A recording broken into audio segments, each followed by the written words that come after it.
Down South is a Toby the Pup cartoon from Screen Gems. This was released in 1931. It's directed by Arthur Davis, Dick Huemer, and Sid Marcus. And the narrative is quite straightforward. Toby the Pup is a skipper on a steamboat, and we get a lot of time spent on the various people traveling on the boat, a lot of different animals singing and having a good time. And eventually, the cartoon is about 6 minutes, and it takes pretty much the entire cartoon for any kind of real action to kick in. And when it does, I don't want to say exactly what happens, I won't spoil it, but one of the characters is in a bit of danger, and it's up to Toby the Pup to try and save things. And that's basically the extent of it. So it is relying on interesting characters. Yeah, maybe some of them are okay. They're not the most fascinating characters. I don't mind Toby the Pup as a character. I think he's okay, but again, he's not the most interesting. I don't think they really had enough time to develop him.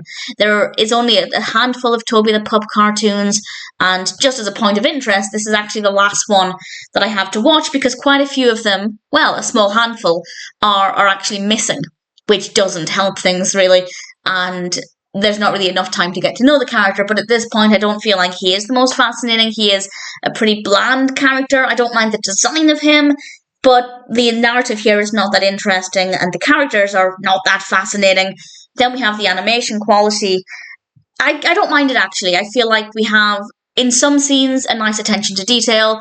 Other scenes are a little bit more basic, and I kind of like that. I like the mix there of some scenes being a little bit more intricate. Usually the scenes where we have a lot of characters, there's a bit more detail, whereas we have scenes where the backgrounds are a little bit cleaner, and I rather like those as well. So the animation is not too bad. The music is pretty good.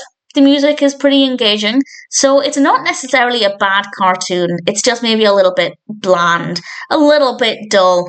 And based on this cartoon, maybe a couple of the others, I can see why Toby the Pup was maybe short-lived. I feel like there was a lot of potential with the character, but for whatever reason, and I don't know why, they decided to not really do very much with him. Do I recommend this? Down South is okay. It's not amazing. It is forgettable. There are many, many cartoons before and after this that are very similar, so it doesn't offer anything interesting. If you are a fan of Toby the Pup in general, and you haven't seen this, then sure, check it out. If you're new to Toby the Pup, it's probably not the one that I'd recommend first. Out of the ones that are available, I'd say the museum is probably the most interesting, but to be honest, none of them are overly fascinating. But nevertheless, the museum is probably the one that I'd recommend. The first is probably the most memorable out of all of them. But if this sounds like it would appeal to you for whatever reason, then I'd say check it out. It is watchable, but it's definitely not very memorable, I don't think. I don't mind having watched it once. We're not ending Toby the Pup with the strongest cartoon. Maybe some of the others will resurface at some point. I think there are 7 missing Toby the Pup cartoons, if I'm not mistaken. But to be honest, based on Down South and the others, if they don't resurface, it will be a shame, but I don't feel like we'd be missing out on too much. Toby the Pup is not the most fascinating character, and Down South is definitely not the most fascinating cartoon.